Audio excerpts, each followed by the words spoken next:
তোমরা নিশ্চয়ই বুঝতে পেরেছো আজ আমাদের কুসুমের মিনি কিচেনে ফুচকা ভাজা হচ্ছে। আর রিঙ্কি তো গন্ধ শুকে শুকে চলে এসেছে। আরে আন্টি মনে হচ্ছে ফুচকা ভাজছে। আজকে অনেক মজা হবে, ফুচকা পার্টি দিব। সবার সাথে প্রতিযোগিতায় নামবো আজকে ফুচকা খেতে। আন্টি তুমি কতগুলো ফুচকা নিয়ে বসেছো? আরে হ্যাঁ সোনারা, বসে পড়ো বসে পড়ো, তোমাদের সবাইকে দেবো আজকে ফুচকা আমি। আন্টি আমাকে কিন্তু বেশি দেবে। ওকে বেশি দিবে? আমার মা আমাকে বেশি দিবে, চুপ করতেই। আরে না সোনা, সবাইকেই দেবো, কোনো ব্যাপার না। হ্যাঁ আন্টি আমাকেও দিবে, তোকেও দিবে। নে চুপটি করে বসলাম, ঝগড়া করবি না আজকে একদম। আরে হ্যাঁ হ্যাঁ, তোরা একদম ঝগড়া করিস নে। এই দেখ আমি এখন ফুচকা ছাড়বো আর একদম ফুলকো ফুলকো হয়ে ফুলে উঠবে। ওরে বাপরে, তেলটা যা গরম হয়েছে না রে, জলদি জলদি করে ভাজা হয়ে যাবে। ওই দেখ লালিও আবার বেড়ার ফাঁক দিয়ে উকি মারছে। এই লালি যা যা, এখন যা, ওইদিকে যা, তেলের মধ্যে পড়ে যাবি তো। তুইও খাবি? আচ্ছা যা, দেবো দেবো দেবো, তোকেও দেবো, যা।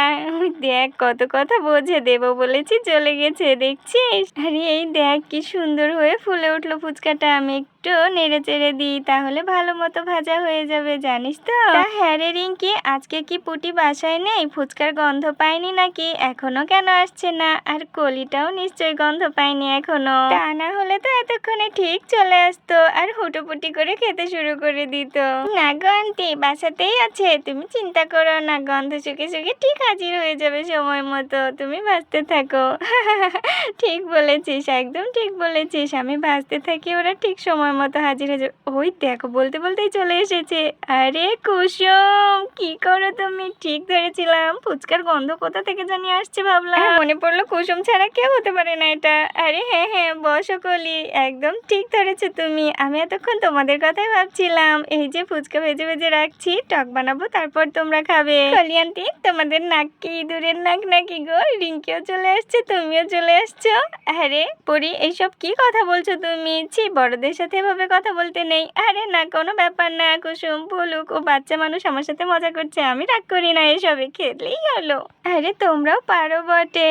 তা বলি কি কুসুম, এবার কিন্তু একটু বেশি করে টক বানাবে, আগের মতো একদম অল্প বানাবে না, নইলে কিন্তু শেষ হয়ে যাবে। হ্যাঁ আরে হ্যাঁ কলি, আমার মনে আছে, তুমি কোনো চিন্তা করো না, আমি বেশি করেই টক বানাবো। কোথায় থেকে জানি ফুচকার গন্ধ আসছিল, আমি ঠিকই ধরেছিলাম, এটা আমার কুসুম আন্টি ছাড়া কেউ হতে পারে না। আমি এক্ষুনি খেয়ে ফেলবো। এটা আমার, এটা আমার। বললেই হলো এটা আমার, এটা আমার। দৌড়ে এসে একদম জোরে বসা, যা বলছি যা। সে কখন থেকে আমার মা ভাসছে আমরা আগে খাবো কিনা, তুই আগে খাবি, একদম এসেছে। এসেছে একদম মামা বাড়ি আবদার, যা বলছি যা। আরে বাচ্চারা, তোমরা কেন মারামারি করছো? চলো সবাইকেই দেবো একসঙ্গে, এইরকম করতে হয় না সোনা, চলো চলো সবাইকেই দেবো আমরা। সোনারা চিন্তা করো না, মা অনেক ফুচকা ভেজেছে তোমাদের জন্য। আর হ্যাঁ দুষ্টু বাচ্চারা, যে বেশি দুষ্টুমি করবে তাকে কিন্তু কম দেবো ফুচকা, বলে দিলাম। হ্যাঁ এই দেখো, তোমাদের জন্য আমি আরো ভাজছি, আরো একটু দিয়ে দিলাম তেলের মধ্যে।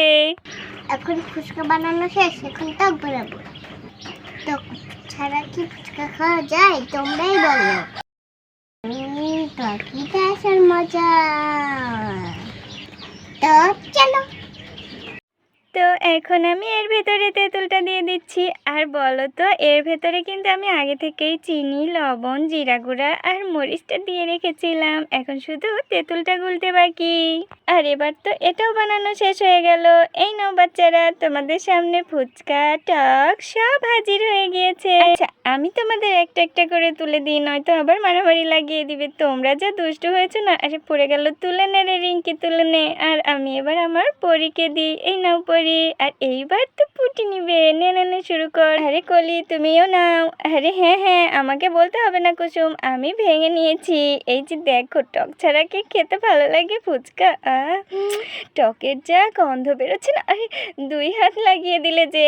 আরে কোনো ব্যাপার না, দুই হাত কেন, পা দিয়েও খাওয়া যাবে এই ফুচকা। এত মজার কেন এই খাবারটা কে জানে। আরে কি যে বলো না কলি, তুমি সত্যি একটা পাগল। সে একদম ঠিক বলেছো কুসুম, তুমি ফুচকা দেখলে আমি একদমই পাগল হয়ে যাই। যা মজা হয়েছে না কুসুম, দেখো। ও দারুণ তো, সত্যি মজা কিন্তু কলি। হ্যাঁ টকটা কিন্তু আজকের অনেক মজা হয়েছে বুঝছো। আর এই টকটাই আসল মজা। তোরা খাবি না কি? নে একটু নে, তবে ঝাল কিন্তু। হ্যাঁ পানি খেয়ে নিস। কি কি ঝাল লেগেছে, ঝাল, খাবো না খাবো না, টক খাবো না, শুধু ফুচকা খাবো। আরে দেখো, এর মধ্যে আবার পরিটা ফুচকার বাটির উপরে উঠে বসেছে, আর এইদিকে তো পুটি ফুচকার ভেতরে মুখ ঢুকিয়ে দিয়ে আর মুখ বের করতে পারছে না। আন্টি বাঁচাও বাঁচাও আন্টি, ও আমি মরে গেলাম মরে গেলাম। ওই দেখো কাণ্ড, দেখো পুটিটার কি অবস্থা করেছিস রে, পুরো ফুচকার ভেতরে ঢুকে গিয়েছিস কেন? বেরো বলছি, মুখটা বের কর। আরে আরে আন্টি থামো, তুমি পারবে না, আমি পাছের একটা দিব পারি, তাহলে বার হয়ে যাবে। এই দেখো বের হয়ে গেছে। যাক বাবা, বের তো হয়েছে মুখটা। যা দুষ্টু হয়েছিস না তোরা, কি চিন্তায় পড়ে গেছিলাম রে আমি। আরে পরি, তুই কি নামবি না বাটির ওপর থেকে নাকি? কি শুরু করলি তোরা? নাম বলছি নাম। আরে না মা, আমি নামবো না, নামলেই সবাই খেয়ে ফেলবে এগুলো। একটা দে মা পরি, একটা। না না না, আমি দেবো না, সব আমার। আরে ঠিক আছে শুস না, জানে তুই খা। আর ঠিক তখনই পরির বাবাও সেখানে চলে আসে। আর আরে একে দেখছি সবাই ফুচকা পার্টি দিচ্ছ, আর আমার জন্য একটাও রাখোনি। যে তিনটা আছে এই তিনটাও তো দেখি পরিমা আমার দখল করে বসে আছে। তো আমি এখন কি খাবো বলো? আরে কুসুম, এটা কি তুমি ঠিক করেছো বলো? একদমই ঠিক করোনি, আমার কিন্তু ভীষণই রাগ হয়ে গেল। আরে বাবা, তুমি রাগ করো না, এই নাও, এই পোড়াটাই না হয় তুমি খাও। আরে দেখো কাণ্ড, পোড়াটা আমাকে দিচ্ছিস তুই? আচ্ছা ঠিক আছে, দে, তোর হাতে সবই মিষ্টি জাদু মা, দে। আরে কুসুম, তুমি তো আমার জন্য রাখতে পারলে, আমি কিন্তু মনে অনেক কষ্ট পেলাম। আরে না, তুমি কষ্ট পেও না, আরও আছে, তোমাকে আমি পরে ভেজে দেবো, টক রেখেছি তোমার জন্য। হ্যাঁ, খেয়ে এবার বাতির মধ্যে নাচানাচি করছে। আমি কি খাই? এখন আমি কি খাই? দূর ভালো লাগে না।